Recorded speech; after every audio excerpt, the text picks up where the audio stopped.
Masih kecil, saya kebetulan dari keluarga pendidik. Ya. Oh, jadi udah ada background pendidikannya Pak ya? Kebetulan saya kembar loh. Oh, ini informasi baru juga nih. Pasti Sobat Libel belum pada tahu nih. Bapak punya saudara kembar? Iya. Kalau saya namanya Yani, berarti kakak kembar saya namanya siapa? Yana betul ya. Para guru-gurunya pun yang tadinya punten suka gunakan kata TBC gitu ya, bisa komputer, TBC. Sekarang menjadi TBC deui, tos biasa komputer.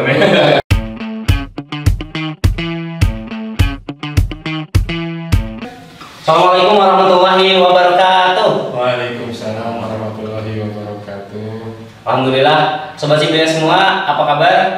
Alhamdulillah hari ini akhirnya kita bisa syuting juga untuk episode 1 Ponsel podcastnya Seman Libel. Alhamdulillah pada episode 1 ini cukup spesial banget. Spesialnya kenapa? Karena sudah kedatangan Bapak Kepala SMA Negeri 15 Garut, Bapak Yani Sundani.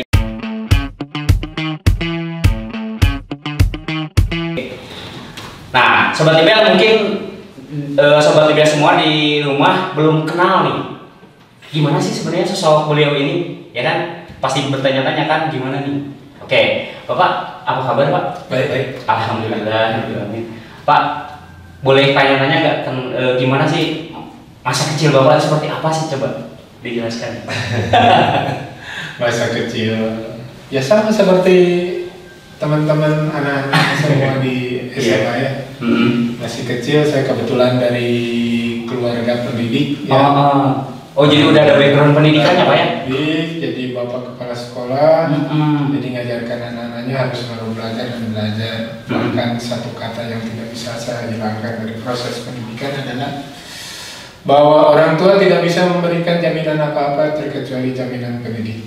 Wah, luar biasa, luar biasa. Oleh sebab itu saya bekerja dan dari kecil pun udah bekerja keras untuk belajar, dalam artian setiap ada buku saya baca itu Pak. Padahal zaman itu memang sangat sulit untuk membaca, tapi ada aja buku untuk dibaca dan alhamdulillah sampai sekarang bisa menjadi seperti ini. Saya dari keluarga pendidik, kebetulan saya kembar loh. Oh, ini informasi baru juga nih.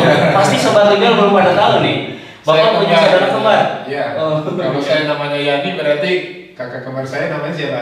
Yana betul ya. Yana. Oh, luar biasa. Iya.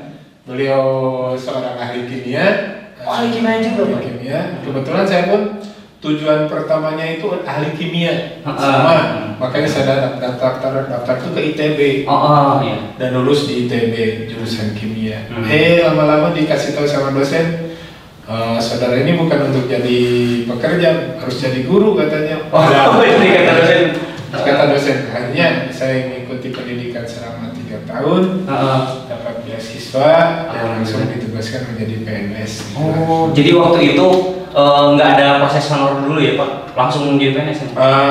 Istirahat dulu kurang lebih 6 bulan. Setelah wisuda, baru sekitar 6 bulan berikutnya langsung jadi CPNS. Berarti kalau dulu sih waktu kecil Bapak cita-citanya di apa sih? Saya jadi ahli kimia. Oh iya, pengen jadi ahli kimia. Karena dulu saya membaca, yang saya baca itu tentang Alexander Fleming. Itu masih terbayang sampai sekarang, yang namanya Alexander Fleming, terus Pasteur tentang biologi semua. Berarti ya cita-citanya ke bidang itu ya.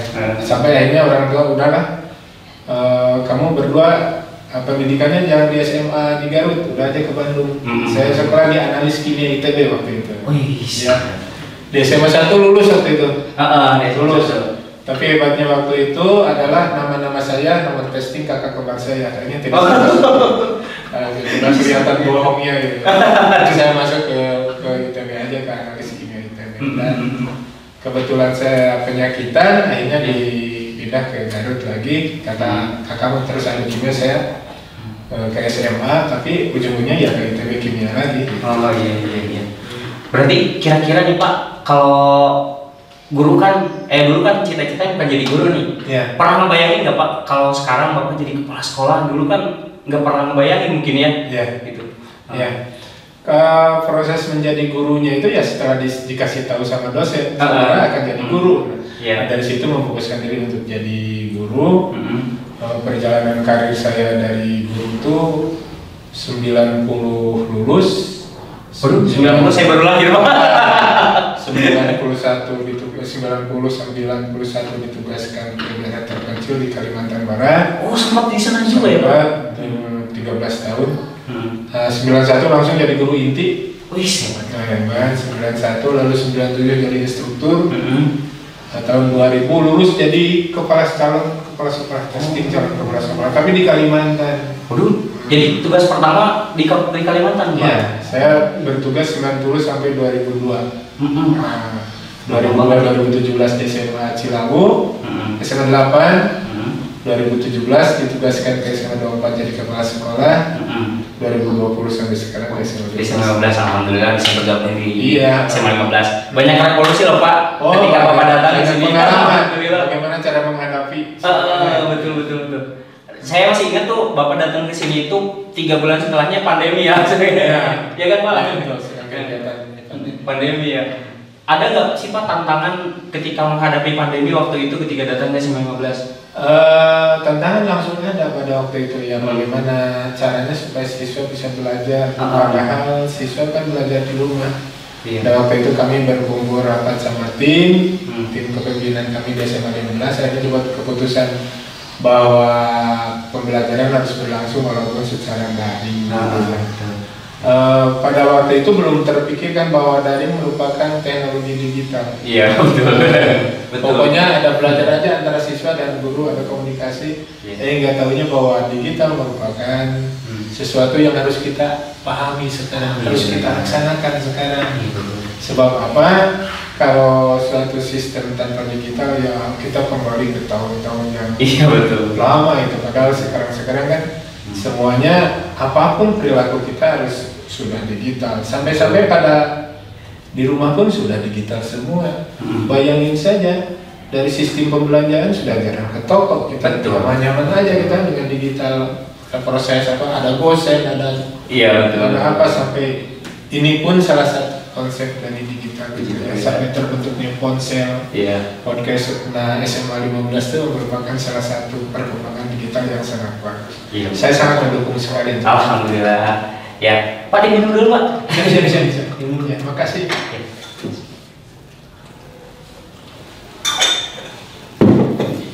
Ya memang disadari atau enggak ya, revolusi industri itu udah sangat benar-benar pesat majunya. Kita kira-kira nih, menurut Bapak dampaknya positif atau negatif nih bagi terutama bagi perkembangan anak nih? Kalau dilihat dari dampak positif dan positifnya selalu beriringan gitu ya. Positifnya ada, negatifnya juga ada. Kita lihat yang positifnya dulu. Yang positifnya sekarang sebenarnya ada satu pepatah, didiklah anak-anak kita sesuai dengan zamannya. Betul. Ya. Kalau zamannya memang sekarang zaman digital harus digital. Nah, jadi dari segi positifnya sekarang tidak hanya siswa yang jauh lebih pintar masalah digital, para guru-gurunya pun yang tadinya punten suka gunakan kata TBC gitu ya, bisa komputer TBC. Sekarang menjadi TBC itu tos biasa komputer gitu ya. Dan saya menugaskan ke semua guru harus pandai digital. Apapun permasalahannya selalu dikaitkan dengan digital. Jadi kalau ada guru yang masih menggunakan pembelajaran secara biasa, artinya belum memahami betul apa itu artinya, apa itu perlunya tentang digital bagi kita semuanya. Tapi walaupun begitu akan ada juga, dan ini akan dialami oleh beberapa guru yang memang ya sulit untuk membiasakan diri menggunakan digital. Faktor utamanya ya faktor usia mungkin berpengaruh. Yang kedua faktor dari keinginan dari guru itu sendiri, apakah ingin maju atau tidak. Tapi insya Allah semua guru saya tugaskan untuk menggunakan proses digitalisasi dalam proses pembelajaran. Bagi siswanya, kalau gurunya sudah digital, apalagi siswanya mungkin ya, siswanya harus semuanya mampu menggunakan digital dengan baik. Apalagi zaman sekarang mah, jangankan siswa SMA, bayi pun sudah betul. Justru lebih pintar bayi daripada kita. Saya lihat bayi udah dilatih oleh orang tuanya menggunakan YouTube, membuka YouTube. Kita kan membuka YouTube ini mesti ngerti kayak gitu. Betul. Nah itu dari segi positifnya. Jadi kemampuan penggunaan digital sudah merata di setiap orang, mau di kota ataupun di kampung sekarang itu. Segi negatifnya banyak juga. Oh iya benar. Segi negatifnya sok kita lihat saja pada saat rapat misalkan. Kalau seseorang lagi bicara, maka pendengarnya yang selalu apa yang dilakukan? Oh iya, kebanyakan ini apa ya kan?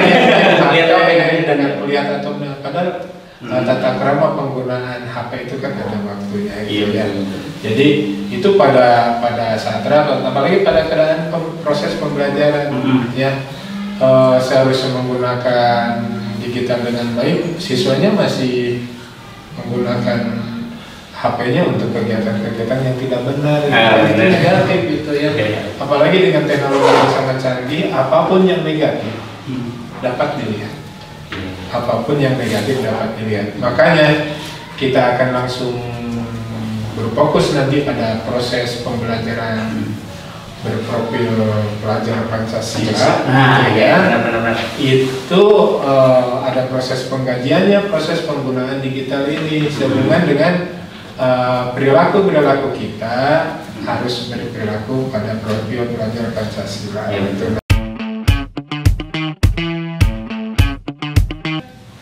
Nah sekarang kan isunya nih, bukan isu lagi sih, informasinya ya Pak, bahwa SMA 15 Garut sudah terpilih menjadi sekolah penggerak.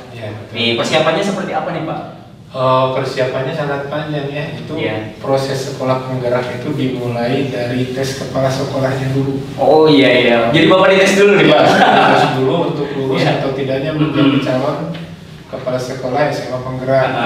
Dan alhamdulillah saya terpilih untuk lulus gitu. Alhamdulillah. Bukan bisa, tapi terpilih untuk lulus. Luar biasa nih. Harus tepuk tangan ya.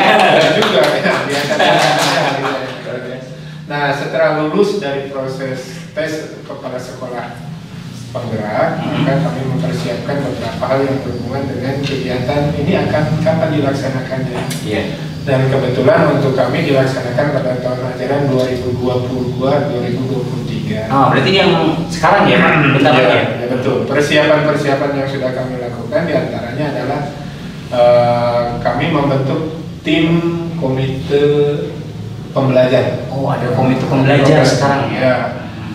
Satu dari kepala sekolah, satu dari pengawas, 4 dari guru, dan 1 dari guru BP. Iya, jadi 5 orang guru yang dilibatkan. 5 orang guru, jadi 7 orang lah. 7 orang timnya ya? Yang setiap minggunya kami berdiskusi untuk menyelesaikan permasalahan tentang sekolah penggerak ini.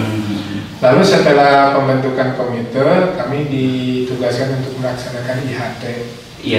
Makanya tanggal 10 Mei sampai tanggal kemarin itu hari terakhir itu kami melaksanakan IHT yang khusus dari Jakarta sana tentang IHT ini. Nah begitu IHT kami melakukan lagi langkah yang kedua yang insya Allah akan dilaksanakan, yaitu IHT bagi bapak ibu guru yang jadi nanti akan di IHT bapak ibu gurunya oleh tim pembelajar yang tadi. Nah setelah IHT tersebut kami akan mengenakan branchmaking. Apa Pak? Studi banding ke sekolah-sekolah yang sudah melaksanakan kegiatan pembelajaran. Nah kebetulan yang sudah itu SMA. Saya hanya melihat pengalaman bagaimana 1 tahun kemarin dilaksanakan kegiatan program sekolah penggerak. Tapi insya Allah pengalaman mah akan jauh lebih besar kami sebab mulai tahun ini dididiknya gitu para bapak ibu gurunya itu. Jadi kami kesana itu hanya melihat bagaimana proses sehingga bisa terlaksana kegiatan guru pembelajar gitu ya. Nah itu pelaksanaan persiapan sehubungan kegiatan guru penggerak. Insya Allah makanya ke teman-teman baik dari guru ataupun dari siswa kita harus berbangga hati karena apa? Mulai tahun depan universitas tidak akan melihat lagi dari asal sekolah mana. Jadi udah umum semua gitu. Kalau kita udah launching ke sekolah penggerak, maka universitas pun akan melihat kita ini sekolah penggerak. Jadi lebih mudah terpilih. Maka biasa. berbahagialah teman-teman siswa yang masuk ke sekolah penggerak. Ini informasi juga buat sobat Liga nih Pak. Ya, apalagi ya sekarang kan di SMA 15 Garut platform digitalnya udah banyak Pak ya. Udah banyak banget nih. Udah sangat banyak saya lihat ya. Udah ini podcast, udah di TikToknya udah sangat bagus, udah apalagi Instagramnya udah bagus ya. Ini SMA 15 kok. Ya wajar. Biasa ya. Kami membuat program SMA 15 itu sebagai SMA sekolahnya para juara. Mulai tahun 2020 kami mencanangkan itu ya. Luar biasa ya. Memang saya juga bangga banget bisa bergabung di keluarga besar SMA 15 Garut Pak. Terima kasih ya. Ya Pak, sekarang kan sedang dimulainya penerimaan peserta didik baru nih Pak. Iya ini. Kemarin kita udah melaksanakan tahap 1 nih. Sekarang kita sedang persiapan tahap 2. Kira-kira nih informasi apa yang bisa disampaikan buat sobat Libel terutama yang mau gabung dengan SMA 15 Garut, gimana caranya, seperti apa nih prosesnya? Biar mereka tidak bingung gitu. Saya jadi ingat sebuah iklan ya. Iklannya makanannya apa saja, minumnya. Iya benar. Tapi jangan disebutin mereknya Pak. Apapun permasalahannya sekolah mah di 15 gitu. Nah, sip benar. Sebab apa? Kami menyarankan untuk sekolah di 15 gitu ya. Sudah sangat banyak sekali di 15 dengan program-program yang akan dikembangkan. Wah, luar biasa. Yang akan dikembangkan.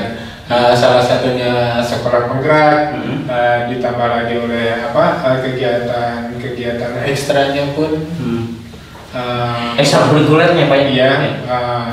Bergerak dengan begitu banyak gitu ya. Dan salah satunya ini pun salah satu yang lama tapi terbarukan.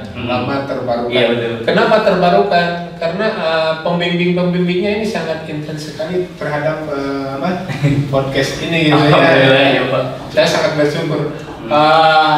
Mulai tahun kemarin ya. Iya, mulai tahun kemarin. Dengan ini saya datang. Terima kasih lah atas dukungan. Alhamdulillah.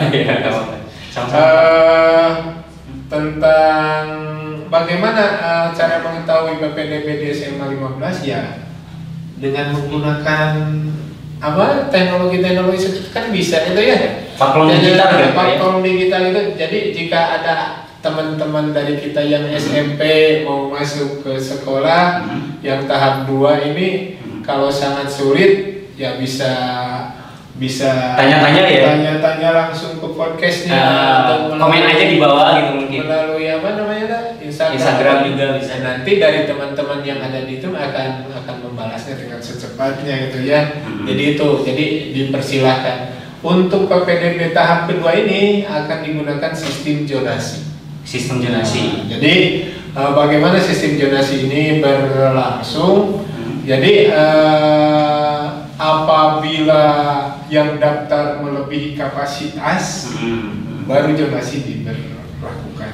Seperti itu. Tapi jika jumlah yang daftar itu kurang dari kapasitas, misalkan hanya yang daftar itu dari misalkan sekarang 50% kali sekian gitu ya, kali 12 kali 36 misalkan hanya sekian, jadi 50% itu menjadi kapasitas utama. Tapi jika belum mencapai kapasitas, dari manapun bisa.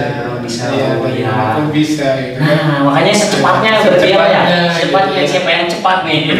Iya, saya dan terus terang untuk tahun ini kita membludak ya. Karena ada program sekolah penggerak ini gitu ya. Kami kemarin sudah kebingungan bagaimana menanggulangi siswa-siswa yang daftar yang 50% di tahap pertama. Gitu ya. Ternyata banyak banget berarti ya antusiasme dari masyarakat untuk pengen gabung ke SMA 15 ya. Walaupun tahap kedua ini kita pun masih sangat menghargai teman-teman dari sekolah yang lain yang daftar ke sekolah yang lain pilihan pertama dan kesini pilihan kedua. Tapi beberapa orang tuanya sudah bilang, aduh Pak, mendingan SMA 15 karena sarana-sarananya udah sangat bagus gitu ya.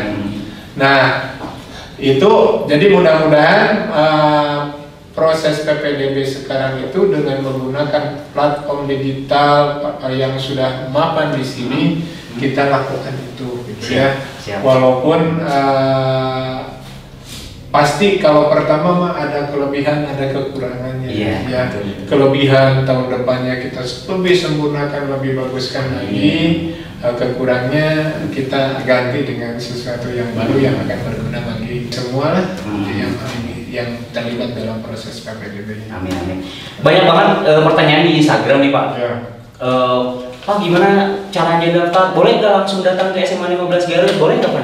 Ya silakan langsung. Malah saya sarankan lebih baik datang langsung ke SMA 15 untuk menerima informasi. Ada tim juga kan Pak ya? Oh udah disiapkan. Udah siapkan. Termasuk tim podcast ini juga. Oh iya benar. Saya juga komen di bawah. Kalau di SMA 15 Garut mah langsung bisa difasilitasi. Ya langsung bisa ditangani oleh tim. Jadi kalau nggak tahu lah mungkin cara-caranya bisa langsung tanya-tanya aja di platform digitalnya Pak ya. Iya ada.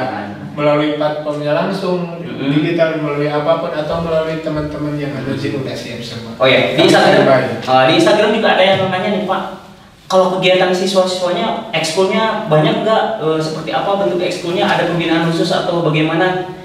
Ya, untuk kegiatan ekskul itu di sini udah sangat banyak ya. Yang memang kalau dari penilaian akreditasi minimal 10. Di kita ada berapa Pak? Sudah lebih dari 20 ya. Iya. Kalau saya rapat tahun kemarin saja dengan teman-teman itu udah banyak. Cuman dari sekian banyak itu yang aktif ya. Ya seperti ini lah kalau mungkin. Aktif itu ya. Terima kasih pada teman-teman. Broadcast ya, tim broadcast. Tim broadcast. Rumah musik. Rumah musik. Olahraga. Dan berbagai jenisnya itu udah ada kepramukaan pun, tapi semuanya jalan kalau memang pelatih-pelatihnya pun ikut terlibat di dalamnya, dan alhamdulillah untuk beberapa memang akan sangat dikembangkan. Nah, terakhir nih Pak, ada pesan khusus nggak buat siswa-siswi SMP di Kabupaten Garut yang mau gabung SMA 15 Garut, ada pesan khusus nggak Pak? Ingat bahwa kita masuk sekolah penggerak. Iya benar-benar. Kurikulumnya baru ya. Senjata kita itu sekolah penggerak. Dari sekolah penggerak itu proses pembelajarannya akan sangat enak sehubungan dengan adanya kegiatan proyek yang akan melibatkan siswa seperti ini, gitu ya. Ditunjang oleh pihak yang di atas kita, universitas pun akan lebih mendahulukan sekolah penggerak ini. Jadi jangan takut lah untuk masuk ke SMA 15 Garut. Insya Allah kegiatan-kegiatan di sini akan sangat aman, dan terutama karir untuk para siswa SMA 15 Garut yang memang akan meneruskan karir, insya Allah didukung dari sekolah penggeraknya ini minimal gitu ya. Nah siap. Nah seperti itu Sobat TPL ya. Banyak banget informasi yang diberikan oleh Bapak Kepala SMA Negeri 15 Garut ini. Nanti juga mungkin kita akan ada lagi di episode-episode berikutnya, akan ada informasi lagi yang seger banget ya. Kemudian nanti juga dari episode selanjutnya juga bakalan ada dari siswa. Jadi nantikan terus, ada testi alumni juga ya. Nantikan terus episode-episode selanjutnya. Mungkin itu saja mungkin Pak. Siap. Untuk episode kali ini. Terima kasih banyak Bapak sudah berkenan hadir di acara Ponsel Podcast Seman Libels. Terakhir Pak, saya pengen Bapak nyebutin sekolahnya para juara nih. Moto kita nih Pak. Ya harus tahu moto kita ya. SMA 15 Garut sekolahnya SMA yang sekolahnya para juara. Oke, terima kasih. Sampai jumpa di episode selanjutnya. Assalamualaikum warahmatullahi wabarakatuh.